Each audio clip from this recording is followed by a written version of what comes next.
Hi நண்பர்களே, நாம் இப்போ என்ன பார்க்க போகிறோன்னா பிரெட் முட்டை தோசை செய்வது எப்படி, அதுக்கு என்னெல்லாம் தேவை, எப்படி செய்யலாங்கிறத போய் பார்க்கலாம் வாங்க. முட்டை தோசை செய்யறதுக்காக நம்ம இப்போ பிரெட் எடுத்து வச்சுக்கிறோம். இந்த பிரெட்டை இப்படி ஒரு இட்லி சட்டியை வச்சு அதில் ஃபஸ்ட்டு நம்ம அவிச்சிக்கலாம். எல்லா பிரெட்டையுமே இப்படி வரிசையாக வச்சு அவிக்கலாம். அதுக்கப்புறம் என்ன பண்ணலாங்கிறத பார்ப்போம். ஃபஸ்ட் இதை நம்ம அவிச்சு எடுத்துக்கலாம். இப்படியே எல்லாத்தையும் அடுக்கியாச்சு. நம்ம இப்போ இந்த மூடியை போட்டு மூடி வச்சுக்கலாம். இது அவித வரைக்கும் நம்ம வெயிட் பண்ணணும். இப்போ தான் நம்ம ஓப்பன் பண்ணி பார்க்கலாம். பாருங்கள் நண்பர்களே, நல்லா வெந்துருச்சு. இதை இப்போ நம்ம மிக்சியில் போட்டு அடித்து எடுத்துக்கலாம். வெயிட் பண்ணுவோம். இந்த ப்ரெட்டை இப்படி பிச்சு இந்த மிக்ஸி ஜாரில் போட்டுக்கலாம்.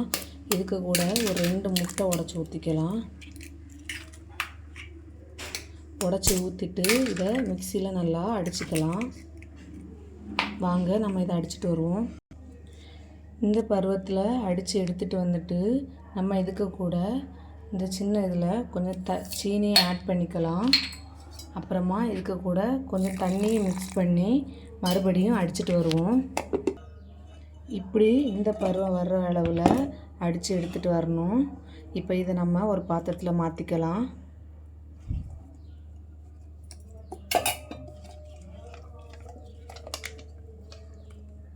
இப்படியே மற்ற பிரெட்டையும் நம்ம அடித்து எடுத்துக்கலாம். இந்த மாதிரி எல்லாத்தையும் அரைச்சி தோசை மாவு பதத்தில் நம்ம இப்படி தண்ணி ஊற்றி கலக்கிக்கலாம். இதில் தண்ணி ஆட் பண்ணக்கூடாதுன்னு நினைக்க வேண்டாம், ஆட் பண்ணிக்கலாம். தோசை மாவு மாதிரி இப்படி கலக்கி வச்சுட்டு பேன் அடுப்பில் வச்சுட்டோம். இப்போ அது சூடாயாச்சு. நம்ம இதை தோசை மாதிரி ஊற்றலாம்.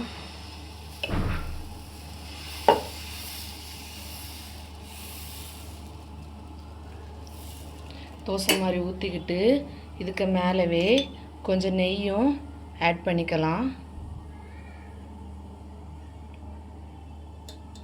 இப்போ இது தோசை மாதிரி வேகிற வரைக்கும் நம்ம வெயிட் பண்ணுவோம்.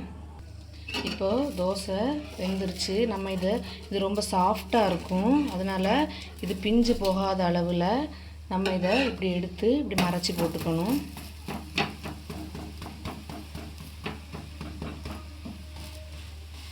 ஒரு பக்கம் நல்லா வெந்திருக்கும், ஒரு பக்கம் கொஞ்சம் வெந்தால் போதும்.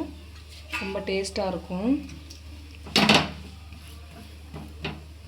இப்போ இது வெந்துருச்சு, நம்ம எடுத்துக்கலாம். பாருங்கள் ஃப்ரெண்ட்ஸ், இப்படி ஒவ்வொரு தோசையும் நம்ம சுட்டு எடுக்கலாம். இதை குழந்தைங்க ரொம்ப விரும்பி சாப்பிடுவாங்க. ரொம்ப டேஸ்டியாக இருக்கும். வாங்க நம்ம எல்லாத்தையும் சுட்டு எடுத்துக்கலாம். இப்படி நம்ம எல்லா தோசையும் ஒவ்வொன்றா சுட்டு எடுத்துக்கிறோம். இங்கே பாருங்கள் ஃப்ரெண்ட்ஸ், ரொம்ப சாஃப்டாக இருக்கும். இது எடுத்து மறைச்சி போடுறதுக்கே கொஞ்சம் கஷ்டம்தான். அதை இப்படி மெதுவாக எடுத்து இப்படி நம்ம போடணும். ரொம்ப டேஸ்டியாக இருக்கும். நீங்களும் வீட்டில் ட்ரை பண்ணி பாருங்கள். வாங்க நம்ம இதை இப்போ டேஸ்ட் பண்ணி பார்க்கலாம். நண்பர்களே, நம்ம இப்போ எதிர்பார்த்த பிரெட் முட்டை தோசை நம்ம செஞ்சு எடுத்துகிட்டு வந்துட்டோம். வாங்க நம்ம இதை டேஸ்ட் பண்ணி பார்க்கலாம். இது ரொம்ப ஸ்மூத்தாக ரொம்ப ஹெல்த்தியான ஒரு டிஷ்ஷு தான். குழந்தைங்கலாம் ரொம்ப விரும்பி சாப்பிடுவாங்க. சில குழந்தைங்க ப்ரெட்டு சாப்பிட மாட்டாங்க. இப்படி செஞ்சு கொடுத்தீங்கன்னா அவங்களுக்கு ப்ரெட்டுனே தெரியாது. இதில் முட்டை வாடை சுத்தமாக இருக்காது. ரொம்ப டேஸ்டியாக இருக்கும். வாங்க நம்ம டேஸ்ட் பண்ணுவோம்.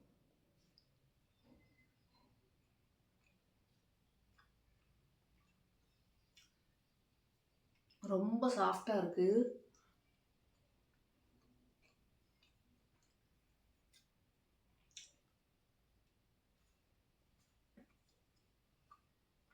சூப்பராக வந்துடுது. நீங்களும் செஞ்சு பாருங்கள். செம்ம டேஸ்ட்டாக இருக்கும். அந்த நெய்யோட வாசனை அப்படியே மூக்க துளைக்குது. வீட்டில் நீங்களும் செஞ்சு சாப்பிடுங்க. ரொம்ப டேஸ்டியாக இருக்கும். மறக்காமல் இந்த வீடியோ பார்த்துட்டு என் சேனலை சப்ஸ்கிரைப் பண்ணுங்கள், லைக் பண்ணுங்கள், ஷேர் பண்ணுங்கள், கமெண்ட் பண்ணுங்கள். பாய்.